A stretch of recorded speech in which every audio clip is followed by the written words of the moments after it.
When single father David hired a cleaning lady, he never expected her to calm his autistic son's violent meltdowns with just a gentle hum. But Maria was hiding a heartbreaking secret about her own lost child that would change their broken family forever in the most unbelievable way. Before watching full story, comment below from where you watching. Also like and subscribe for more stories. David Matthews slammed his office door shut, his hands shaking as he loosened his tie. The fluorescent lights buzzed overhead like angry wasps, matching the chaos in his mind. His phone had been ringing non-stop for the past hour, another call from his son's school, another complaint, another crisis. "Mr. Matthews, we need to talk about Tommy," Principal Wilson had said in that cold, professional tone that David had come to dread. His behavior today was concerning. "We think it might be time to consider other options." Other options. David knew what that meant. They wanted his 8-year-old son out of their perfect little school because Tommy was different. Because Tommy had autism and didn't fit into their neat, organized world. David's wife Sarah had left them 2 years ago, unable to handle the challenges of raising a special needs child. "I can't do this anymore, David," she had whispered one rainy Tuesday morning, her suitcase already packed. "I'm sorry, but I just can't."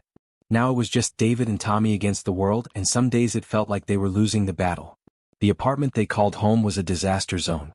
Toys scattered everywhere, broken dishes from Tommy's meltdowns, and the lingering smell of burned dinner because David had forgotten about it while dealing with another crisis. The neighbors had complained about the noise, the landlord was getting impatient, and David's boss at the marketing firm was growing tired of the constant interruptions. "I need help," David whispered to the empty room, his voice cracking. "I can't do this alone anymore." The next morning, David's sister Rachel showed up at his door with a determined look and a phone number scribbled on a piece of paper. "You need a cleaning service," she announced, pushing past him into the chaos. "And before you say you can't afford it, I'm paying for the first month. Consider it an early birthday present." David stared at the paper. "Clean Start Home Services," it read with a phone number beneath it. "Rachel, I don't need strangers in my house. Tommy doesn't handle new people well and you're drowning, David." Rachel's voice softened. "Look at this place. Look at yourself. When was the last time you shaved? When was the last time Tommy had a proper meal that didn't come from a box?" David wanted to argue, but he caught his reflection in the hallway mirror. His hair was a mess, his clothes wrinkled, and his eyes had dark circles that seemed to go on forever. In the living room, Tommy sat in his usual corner, rocking back and forth while clutching his favorite blue dinosaur, completely oblivious to the adult conversation happening around him. "Fine," David sighed. "One try. But if it doesn't work out..." "It will work out," Rachel said firmly. "Trust me on this." When the doorbell rang at exactly 9 a.m. the following Monday, David braced himself for disaster. He had warned the cleaning service about Tommy's condition, but he knew from experience that most people didn't really understand what that meant until they saw it firsthand. He opened the door to find a woman in her 40s with kind eyes and a gentle smile. She was average height, with graying hair pulled back in a practical ponytail, and she wore simple jeans and a Clean Start polo shirt. "Good morning, Mr. Matthews. I'm Maria Santos from Clean Start. I'm here to help you today." Her voice was soft and warm, with a slight accent that David couldn't quite place. There was something immediately calming about her presence, but David remained skeptical. "Listen, I need to warn you about my son. He has autism and he doesn't like changes in his routine. He might get upset, and if he does, you might want to leave. I'll understand if..." "Mr. Matthews," Maria interrupted gently, "I have experience with special children. My nephew has autism. I know it can be challenging, but I'm here to help, not to judge." Before David could respond, a loud crash came from the kitchen, followed by Tommy's distressed cries. David's heart sank as he recognized the sound. Another meltdown was beginning. "I have to go deal with this," David said, already moving toward the kitchen. "Maybe you should come back another time." But Maria was already following him, her expression calm and focused. David found Tommy in the kitchen, surrounded by broken cereal bowls and spilled milk. The 8-year-old was sitting on the floor, rocking violently back and forth, his hands covering his ears as he made distressed humming sounds. "Tommy, it's okay," David said, approaching slowly. "Daddy's here. It's going to be okay." But Tommy was too far into his meltdown to hear him. The humming grew louder, more frantic, and David felt that familiar sense of helplessness wash over him. That's when Maria did something unexpected. She sat down on the floor about 6 feet away from Tommy, not trying to get closer, not trying to touch him. Instead, she began to hum, a soft, melodic tune that seemed to come from somewhere deep inside her. The effect was almost immediate. Tommy's rocking slowed slightly, and his own humming began to match Maria's rhythm. She didn't look at him directly, didn't try to make eye contact, but continued her gentle melody while slowly, carefully, beginning to clean up the broken pieces around him. David watched in amazement as his son's distress gradually subsided. Within 10 minutes, Tommy was calm, still sitting on the floor but no longer agitated. Maria had cleaned up the mess without disturbing him, moving like a dancer around his space. "How did you do that?" David whispered, afraid to break the spell. Maria smiled softly. "Music is a universal language, Mr. Matthews. Sometimes it speaks to children when words cannot reach them." Over the following weeks, Maria came to the Matthews household 3 times a week. Each visit brought new small miracles that David had never thought possible. She learned Tommy's routines without being told, how he liked his toys arranged in perfect lines, how he needed his blue dinosaur to be in sight at all times, how sudden movements would startle him. She worked around his needs, never forcing him to adapt to her presence. More remarkably, Tommy began to respond to her. The boy who barely spoke to anyone, who had never shown interest in strangers, started following Maria around the house. He would sit quietly in whatever room she was cleaning, watching her work with curious eyes. "He's never done that before," David told Rachel during one of their weekly phone calls. "He actually seems to like having her around." "That's wonderful, David. You sound better too." It was true. For the first time in months, David was getting proper sleep. The house was clean, organized, and peaceful. Tommy's meltdowns had become less frequent, and when they did occur, Maria seemed to know exactly how to help him through them. But David couldn't shake the feeling that he didn't deserve this kindness. He was paying for a cleaning service, but Maria was giving them so much more. She would stay extra time without charging. She brought Tommy small gifts, always something blue, his favorite color, and she never complained about the additional challenges his household presented. One afternoon, David came home early from work to find Maria in the living room with Tommy. They were sitting on the floor together and she was showing him how to fold paper airplanes. Tommy was completely absorbed in the activity, his usual anxious energy replaced by focused concentration. "Paper airplanes were my son's favorite too," Maria said softly, not looking up from her work. David felt his heart skip. "Were?" Maria's hands stilled for a moment. Miguel would be about Tommy's age now. He loved blue things just like Tommy. He had the most beautiful smile. "What happened to him?" David asked gently, though he dreaded the answer. "Cancer. 3 years ago." Maria's voice was barely a whisper. "He was so brave right until the end. The doctors said he fought longer than anyone expected." David felt tears prick his eyes. "Maria, I'm so sorry. I had no idea." "That's why I do this work," she continued, finally looking up at him. "After Miguel died, I couldn't bear to be around children. But then I realized that avoiding them wasn't honoring his memory. He would want me to help other children, to show them the same love I showed him." Tommy looked up at Maria with his big brown eyes and, for the first time since David could remember, smiled. Not just a small, fleeting expression, but a real, genuine smile that lit up his entire face. "Blue," Tommy said clearly, holding up his paper airplane. It was the first word he had spoken to anyone other than David in weeks. Everything changed on a gray Thursday morning when David's boss, Mr. Peterson, called him into his office. The meeting David had been dreading for months was finally happening. "David, I've been patient with your situation, but I can't ignore the impact on your work anymore," Peterson said, his tone businesslike and cold. "The Henderson account was a disaster because you left 3 meetings early. The Morrison project is behind schedule because you've been distracted. I need employees I can depend on." David's stomach dropped. "Sir, I understand your concerns, but things have been getting better. I have help now and—" "I'm sorry, David. I'm going to have to let you go. You'll receive 2 weeks severance pay." The words hit David like a physical blow. Without his job, he couldn't afford the apartment, couldn't pay for Maria's services, couldn't provide for Tommy. Everything they had built, all the progress they had made, was crumbling. He drove home in a daze, his mind racing through options that all led to dead ends. When he walked into his clean, organized apartment, he found Maria playing quietly with Tommy in the living room. The sight of their peaceful interaction made his chest tighten with grief. "Maria, I need to talk to you," he said, his voice hoarse. She looked up and immediately saw something was wrong. "Tommy, why don't you show me your dinosaur collection?" she suggested, giving David a meaningful look. Once Tommy was occupied in his room, David delivered the news. "I lost my job today. I can't afford to keep paying for your services. Maria's face fell, but not for the reason David expected.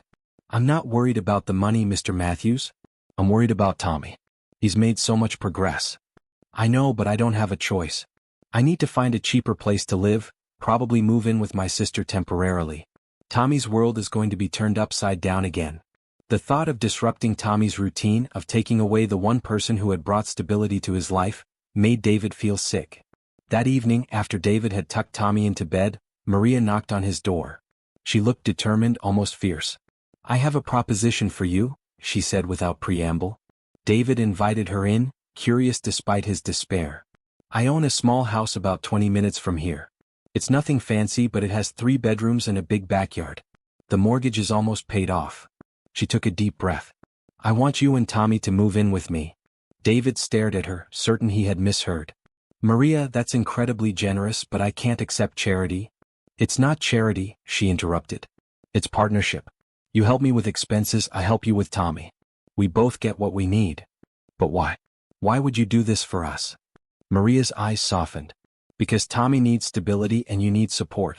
Because I have a big empty house that feels too quiet without a child's laughter. Because maybe Miguel sent me to you for a reason. David felt overwhelmed. I don't know what to say. Say you'll think about it. For Tommy's sake. 2 weeks later, David found himself loading boxes into Maria's small pickup truck. The decision hadn't been easy, but as he watched Tommy carefully arrange his dinosaurs in a special box, he knew it was the right choice. Maria's house was a cozy bungalow with a white picket fence and a garden full of flowers. The moment they walked through the front door, Tommy's eyes lit up. The living room was painted a soft blue, his favorite color, and Maria had arranged his toys in neat lines along one wall. I hope you like it, she said nervously. I tried to make it feel like home. Tommy walked slowly around the room, examining every detail. Then he turned to Maria and did something that made both adults gasp. He walked over to her and, without hesitation, hugged her legs. Blue house, he said clearly. Tommy's blue house. David wiped away tears he didn't realize had fallen. In that moment he understood that this wasn't just about having a place to live. This was about family, an unconventional, unexpected family, but family nonetheless. Living with Maria transformed all of their lives in ways David had never imagined. Tommy's progress accelerated dramatically. He began speaking more often, started showing interest in new activities, and his meltdowns became increasingly rare. Maria taught him to help with simple household tasks, always patient when his perfectionist tendencies made jobs take longer. She showed him how to water the plants in her garden, how to sort laundry by color, how to set the table with precise spacing between the utensils. David, meanwhile, had found a new job at a smaller marketing firm where his boss was understanding about family obligations. The commute was longer, but the peace of mind was worth it. He came home each evening to a house filled with the sounds of contentment, Tommy's happy humming, Maria's gentle singing, the quiet companionship of people who cared for each other. One evening, as David was tucking Tommy into bed, his son looked up at him with those serious brown eyes. Daddy, is Maria my mama now? The question caught David off guard. He and Maria had never discussed the nature of their relationship beyond their practical arrangement. They shared a house, shared the care of Tommy, shared quiet conversations in the evening, but they had never talked about feelings or the future. What do you think, buddy? David asked carefully. Tommy considered this seriously. She makes pancakes like a mama. She sings like a mama. She hugs like a mama. Then maybe she is like a mama, David said softly. Good, Tommy said with satisfaction. I like having a mama. That night, David found Maria in the kitchen, preparing lunches for the next day. She worked with the same gentle efficiency she brought to everything, humming softly as she cut sandwiches into perfect triangles, just the way Tommy liked them. Maria, can we talk? She looked up, immediately alert to the serious tone in his voice. Of course. They sat at the kitchen table, the same one where Tommy had eaten his first calm breakfast in months, where Maria had patiently taught him to use a napkin, where they had shared countless meals as a family. Tommy asked me tonight if you were his mama now, David began. Maria's hands stilled. What did you tell him? I told him that maybe you were like a mama. David paused, gathering courage. But I need to know what this is, Maria. What we are. Because it feels like more than just a convenient arrangement. Maria was quiet for a long moment. Miguel used to draw pictures of our family, she said finally. Always the same thing, him, me, and a daddy figure. He would ask me when he was going to get a daddy and I would tell him someday. But someday never came. She looked up at David with tears in her eyes. I never thought I would want to be a mother again. The pain of losing Miguel was too great. But Tommy? Tommy has brought something back to life in me that I thought was gone forever. And me? David asked quietly. What am I to you? You're the man who trusted me with his most precious thing. You're the man who works so hard to provide for his son. You're the man who makes me coffee in the morning and asks about my day. She reached across the table and took his hand. You're the man I've fallen in love with. Their confession of love should have been the beginning of a fairy tale ending, but life had other plans.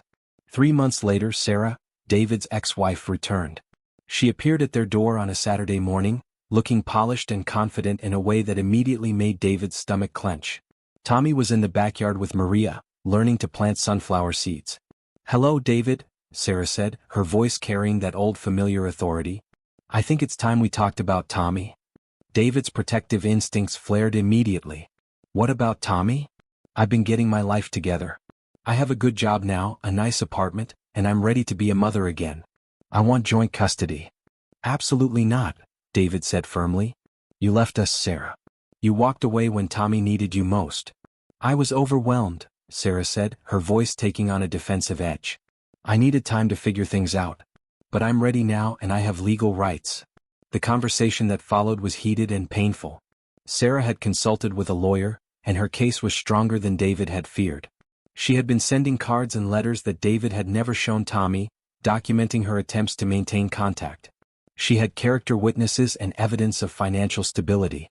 I'm not trying to take him away from you, Sarah said, though her tone suggested otherwise. I just want to be part of his life again. He doesn't even remember you, David said desperately. He has stability now, a routine, people who understand him. You can't just waltz back in and disrupt everything. I'm his mother, David. That doesn't change just because I made some mistakes. The custody battle that followed was brutal and heartbreaking. Sarah's lawyer painted David as an unfit father who had moved his son in with a stranger. They questioned Maria's qualifications, her background, her influence on Tommy. Your Honor, Sarah's lawyer argued, Mr. Matthews has placed his vulnerable child in an unstable environment with a woman who has no legal relationship to the family. This is hardly in the child's best interests. David's lawyer fought back, documenting Tommy's progress, the improvements in his behavior, the stability Maria had brought to their lives. Teachers testified about the positive changes they had seen in Tommy.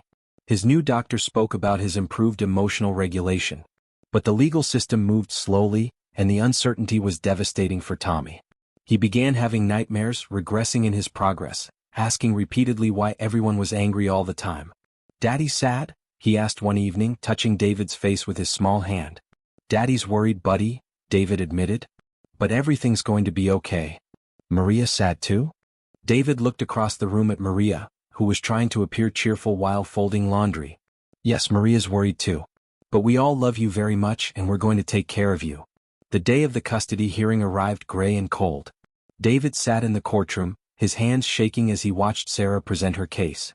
She had prepared well, speaking eloquently about her love for Tommy, her regrets about leaving, her commitment to being a better mother. I made mistakes, she told the judge. I was young and overwhelmed and I handled the situation poorly. But I've grown as a person, and I'm ready to provide Tommy with the stability and love he deserves. When it was David's turn to testify, he spoke from the heart about Tommy's needs, about the progress he had made, about the family they had built together. Your Honor, my son is not a typical child. He needs routine, understanding, and patience. He needs people who accept him exactly as he is. Maria Santos has given him all of that and more. She's not just our housekeeper or caregiver, she's become Tommy's mother in every way that matters. The judge listened impassively, asking probing questions about living arrangements, financial stability, and long-term plans. But the moment that changed everything came when Tommy himself was brought in for a brief interview. The judge had experience with special needs children and handled the situation with remarkable sensitivity. Tommy, the judge said gently, can you tell me about your family? Tommy, clutching his blue dinosaur, looked around the room with his serious eyes. Daddy works. Maria makes pancakes. Tommy goes to school. Do you like living with Maria? Maria sings. Maria hugs. Maria is Tommy's mama. The judge's expression softened. What about this lady? He gestured toward Sarah. Tommy looked at Sarah with polite confusion. Lady has pretty hair. It was clear that Tommy had no emotional connection to Sarah whatsoever. She was simply another stranger in a world full of people he didn't understand. The judge's decision was swift and decisive. While I appreciate Ms. Matthews' desire to reconnect with her son, I must prioritize the child's best interests. Tommy has clearly formed a strong attachment to Ms. Santos, who has become his primary caregiver and mother figure. Disrupting this relationship would be harmful to his development and emotional well-being. Sarah was granted supervised visitation rights, but primary custody remained with David. The judge also made an unusual but heartfelt addition to his ruling. Mr. Matthews, I strongly encourage you to consider formalizing your relationship with Ms. Santos, both for your son's security and for legal protection of the family unit you have created. As they left the courthouse, David felt a mixture of relief and exhaustion. Tommy skipped between him and Maria, holding both their hands, completely unaware of the battle that had been fought over his future.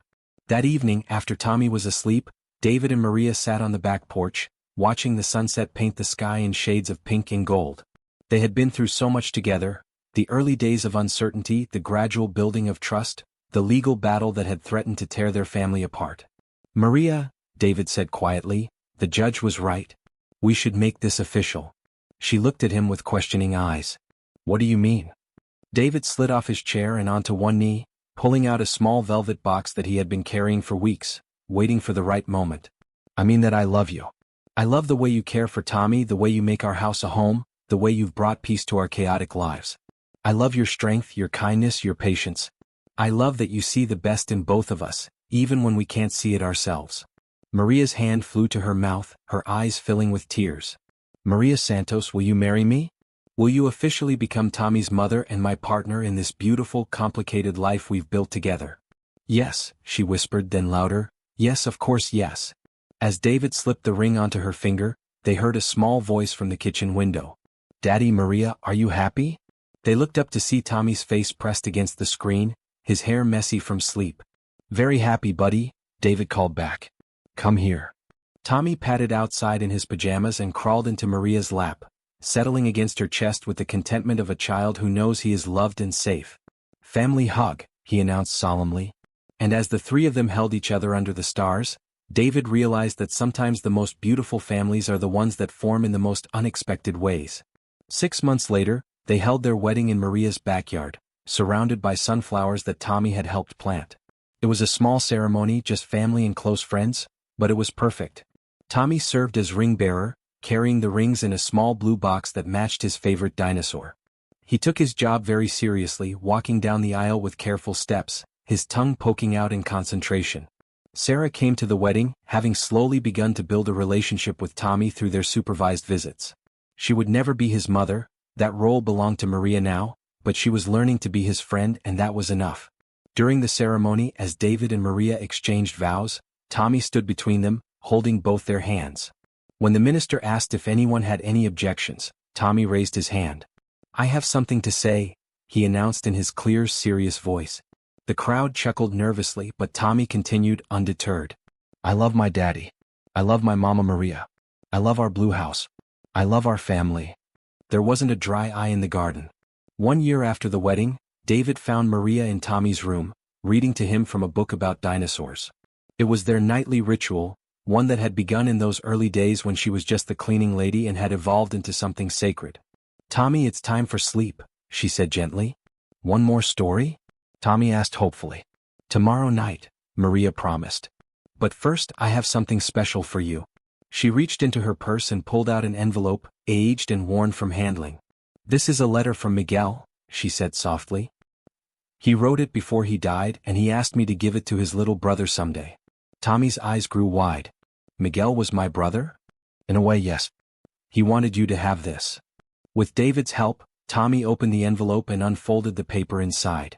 In a child's careful handwriting, the letter read, Dear little brother, my name is Miguel and I am in heaven now.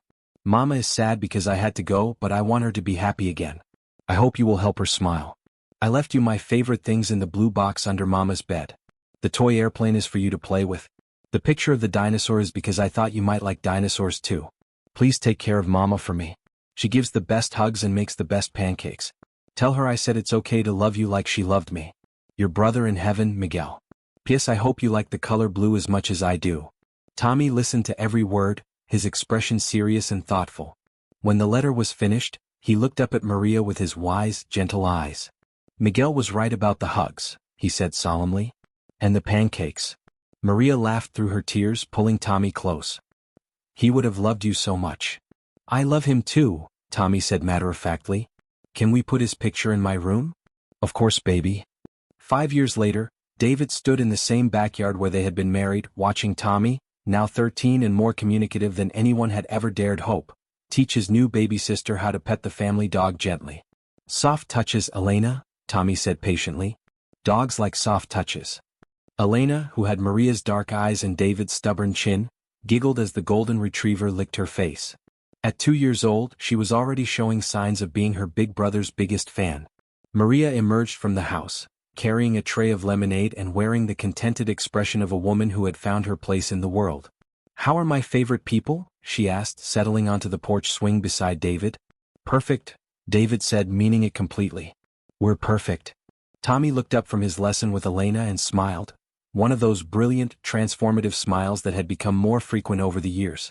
Daddy, when Elena goes to school, will she need help like I did? Maybe, David said honestly. But if she does, we'll help her together, just like we always do.